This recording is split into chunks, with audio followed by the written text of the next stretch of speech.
What makes a haunted house better than the rest? So much better that it becomes the best of all time. Sure, fear can be relatively subjective, but lazy and obvious design choices aren't. For over 13 years, I've been attending, analyzing, and of course memeing Halloween Horror Nights Orlando. And I think it's time to answer if intricate special effects really matter, or can simple shadows and jump scares create a more pants-wetting experience? You'll have to stay to the end to find out. I'm Six Billiam, and let's get to the greatest HHN Orlando haunt of all time. Now, Scarecrow, the Reaping, tops many best ever lists for a very good reason, and Must devour corn. don't worry, I'm prepared. Well, at least it was already a fixer-upper. While lacking a bit in big set pieces and story details, Scarecrow cleverly invested heavily in uneasy sound design. Walking through this dilapidated farmhouse, fit to collapse at any moment, fabric ripping all around as hideous scarecrows leap from the shadows. All this to build tension and misdirect for a more gratifying payoff to each jump scare. And Scarecrow was most successful as a dark, intense labyrinth. That scareless gazebo and strobe-heavy cornfield worked against the strengths of every other scene. And while it's still an all-time nightmare, that small lack of cohesion leaves it in the dust. From one crumbling house to another, 2014's Halloween, the OG, and the best IP haunt of all time, excelled where modern blockbusters consistently fail. The story-centric facade wasted no time explaining the important details, allowing each scene to deliver all killer and no filler. Not a single story beat was missed, and that mannequin scene appearing at the halfway mark better mirrors the psyche of actually being stalked by Mikey. It's so much better for the pacing too, allowing the finale to focus on sharp narrative choices instead of cheap scares. And that small, cramped layout pushed all the scenic right in your face, obscuring Mikey's hiding spots and creating more intimate and in-your-face scares. For better or worse, there's a reason why the King of the Shadows became an HHN celebrity after this haunt. And I say it's time we let him rest and recalibrate out of the spotlight. We're not out of Tent City yet, and in fact, 2010's Catacombs, Black Death Rising, is, at least to me, the original and influential gauntlet of close-quarter tent scares. Picture a museum exhibit on Tomb of the Ancients, less lush but just as moist, filled with cats, combs, even more bones, and these cute little, slightly less cute and more horrifying plague doctors. This onslaught of scares even provided a valuable history lesson before you would enter the dig site, and you guys know that I go to HHN for the plot. The ending was also pretty sick, where the exhibits came alive as air blasts revealed the undead weren't quite, but I was sure close to flatlining. Now I know it's a hot, or cold take, but I still feel that Dead Man's Pier, Winter's Wake was a bit blasé. It's a gripping idea that felt constrained by the HHN formula. I think it's criminal that all those amazing overhead set pieces are just shrouded in black curtains. And this beautiful, quaint little village just doesn't have much substance in its sets or scares.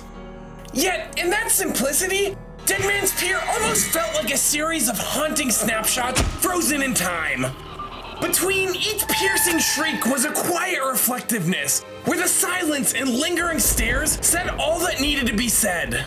That distinct and evocative sound design almost humanizing each tortured soul, as if there were all unwilling notes in a larger symphony.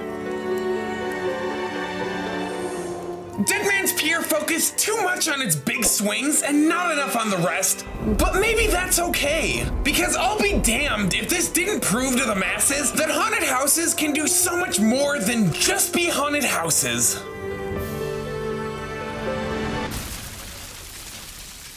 As an amalgamation of the previous four haunts, it is quite fitting that Seeds of Extinction crash lands here, a startling showcase of the scarier side of silence. As a bit of an enigma from your typical haunt, many scares and actors weren't the focal point of their scenes, but rather details camouflaged into the sets. This tricky feat was a masterful success, with an array of creatures not resembling anything human or animal, and nearly every scare came from either somewhere unexpected or just regular inanimate props. All this was of course helped by the superb level of detailing, shying away from camo netting and dead plants for more organic looking overgrowth helped Seeds of Extinction feel even more real. But perhaps the biggest stroke of genius was hiding countless, and some of the best, HHN Easter eggs throughout a scarefest where you already couldn't tell what was real from what was fake. And as soon as your attention was drawn to one of those references,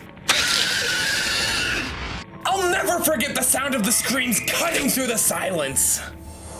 Fighting the YouTube algorithm is worse than fighting opening night crowds. So hit that like and subscribe to hang out with me and the Scaredy Cats and keep this countdown going all year long.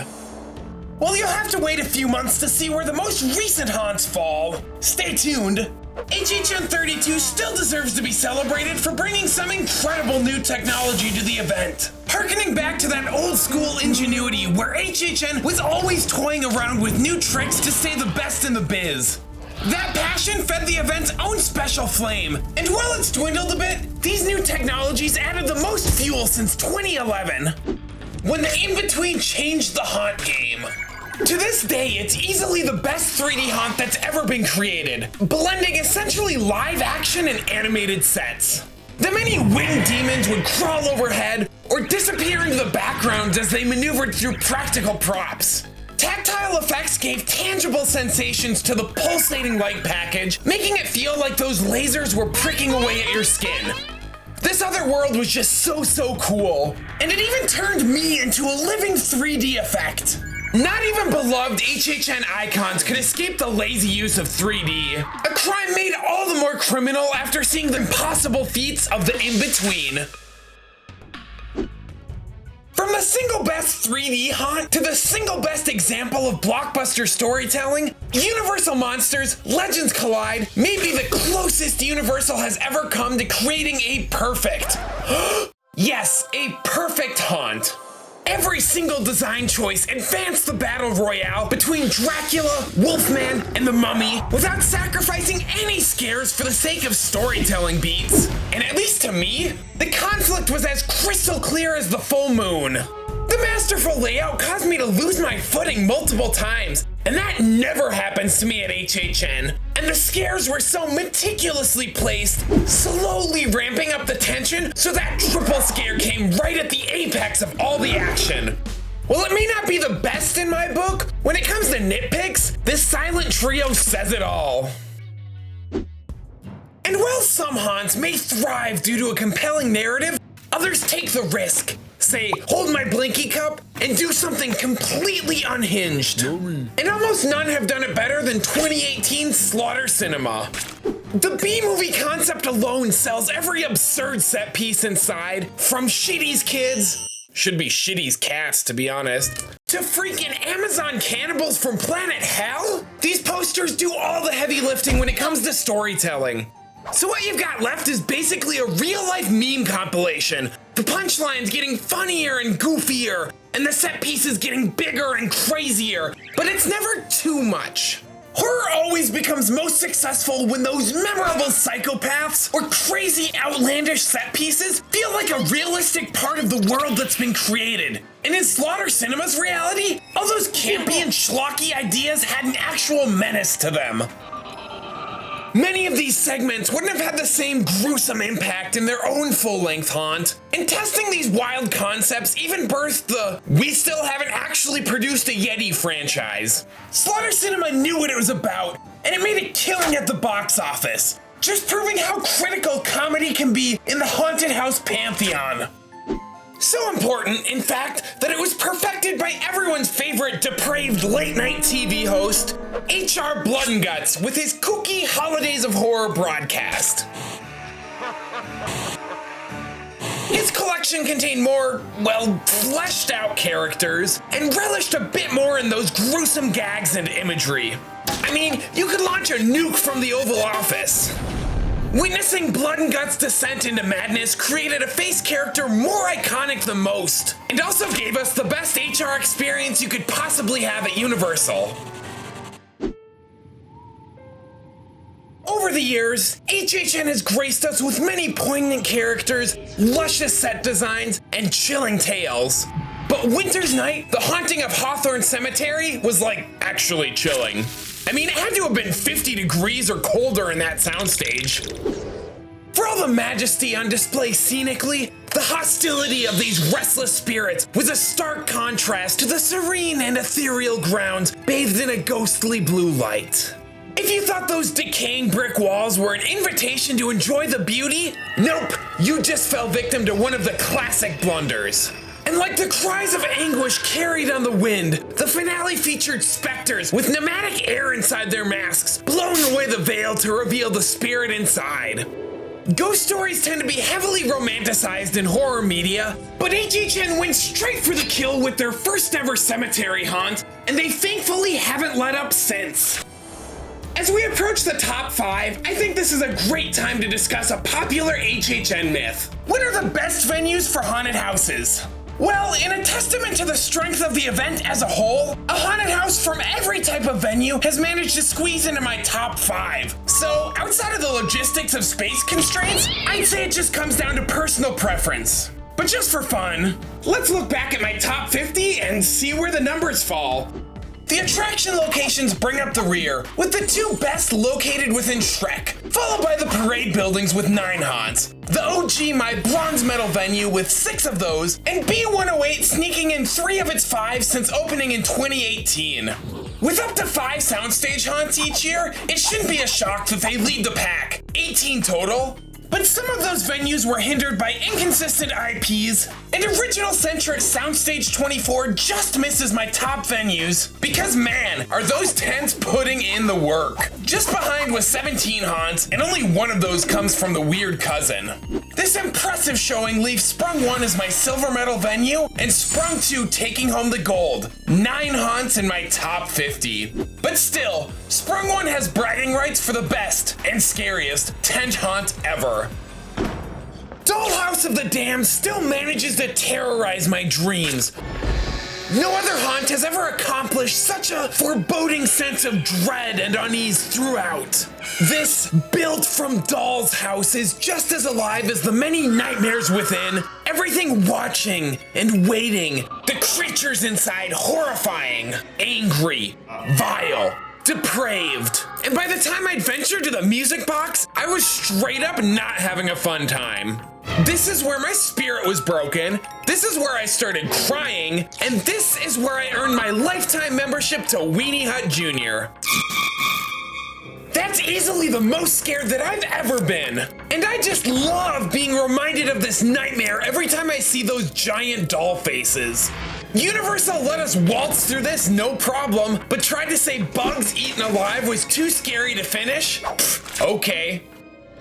But not every single haunt needs to be the scariest. Yeah, what do I know? But 2012's Gothic was one of those epic, cinematic experiences where the Owen Wilson factor was way more than enough. Wow. Now that's not to say the spooks took a night off, but Gothic took its time crafting atmospheric scares with larger-than-life interactions and colossal scenes with aerial stunts galore. These gargoyle costumes have yet to be topped. Sorry, Batisha, even though you were first. And the effects showcase Universal at the top of their game. Gothic raised the bar so high that it almost seems inevitable we rarely see anything this grandiose again. And it's a Universal top 10 pick for anyone who experienced it. But the same can't be said about 2021's Case Files Unearthed, and I'll never understand the hate that it gets. I've said, this needs more unique scare tactics, or there's no special effects to break up the monotony plenty of times in this series. So how does a haunt with pretty basic scares and almost no effects glide effortlessly into my top 3? Well, Case Files is the ultimate love letter to HHN fans, so it's only a bit natural that it executes that typical HHN formula to absolute perfection. The blocking is as good as I've ever seen, and the misdirection is everywhere, innovating in ways that we've never seen before. There's no need for those big set pieces when there's no time to get bored. Each new scene brings new ideas, and quite literally new mysteries to unravel. And if you're a boomer and remember the Legions of Horror from 2012, locating the hidden totems added a huge layer of fan service and interactivity. This is the HHN that I fell in love with. The engrossing mythology with mysteries abound and countless stories hidden in every nook and cranny. Maybe it's just nice to be able to see myself in a haunt, or to experience such a passionate acknowledgement of years and years of secretive lore. Legendary truth, horror unearthed, all this stuff kept me going when I was just a weird kid getting bullied day in and day out. This is the HHN that saved my life back in the day. This is what it's all about to me. I hope Boris and Dr. Oddfellow can keep that HHN flame burning strong. And for the record, I think this still would have slayed as a Billie Eyelash haunt. Speaking of, teenagers scared the living dork out of me, and it was so cathartic to see some douchey little vampire teens get their comeuppance in the modernized ghost story of Graveyard Games. Far more than a present-day retelling of Winter's Night, it was a technical marvel with movement and effects in every direction, dynamic lighting sequences, and synchronized scares. These spirits aren't trying to chase us out, they're trying to keep us trapped. Forever. Plain and simple, Graveyard Games was scary. With disturbing images grounded in reality and slow, tense buildups, the payoffs have never been better or more emotionally impactful. Sure, we want these lovable but horrible teenagers to meet their demise, but when the vengeful glowing the glowing mother arrives to dole out that punishment, it almost feels like seeing something horrible happen to an old friend. Those recurring interactions that have us cheering for the undead in one scene, only to be running from them in terror the next moment, is Graveyard Games' strongest attribute. Well, behind those absolutely panic-inducing final few scenes. When the kiddos come out to play, it's game over, man. Game over. By my score, Graveyard Games gets the most right, but there are still creatures out there, even more menacing. There's a point where horror becomes so graphic that it's just comically unrealistic. That's what we're used to. And there's a point even further past that, where the reality of that bloodshed sets in. Nightingale's Blood Prey was more than a haunted house. It was an intense gauntlet, and it was hell. And not the haha funny type like the end of Mr. Toad's Wild Ride. Pairing the most horrifying monsters you could ever imagine in a non-stop assault of scenes with the dead and dying being viciously feasted upon, it's an inescapable nightmare like no other. The details lie not with a sprawling battlefield, but with plenty of gruesome images for your mind to fill in those blanks. No moments of respite, no moments to remind yourself it wasn't real. Just simple, horrific imagery conveying more than those big budget effects ever could. To top it off, the soundtrack for Nightingales was from BioShock, my favorite franchise of all time. But now that we've seen the best of the best, what about the best of the rest? The Scaredy Cat Award for the most terrifying scene goes to the Lost Little Lambs crypt in Graveyard Games. A tense build-up to a scare-filled frenzy, and the extra effects give this the slight edge over the tag team Bagul scare from the first Blumhouse haunt. The Soiled Shorts for the most intense actor-based scare will go to whatever this thing was in Dollhouse of the Damned. Even after 50 runs, I jumped every time, but Dumpster Mikey from Halloween 2 is also an underrated classic. The Melted Plastic Award for Best Facade might be a hot take, but with its stellar soundtrack and simple, dynamic lighting, The Exorcist set the stage better than any other intro, even if plenty have been much cooler. Finally, the big brain for craziest special effect has to go to both Legendary Truth, the Wyandotte Estate, for that under-the-floor ghost that was so crazy it'll never be seen again, and Dead End for the ghost tunnel, transforming the ordinary and overused into something truly jaw-dropping. I've said it before, and after 105 haunt reviews, I think it's safe to say it again. Simplicity sells. It's a fine balance, because too simple can become repetitive and insulting to your audience. But the best way to convey an idea isn't always the flashiest or most expensive. And sometimes it is. But without strong fundamentals, sound design, lighting, blocking, narrative direction, even the coolest ideas just don't matter.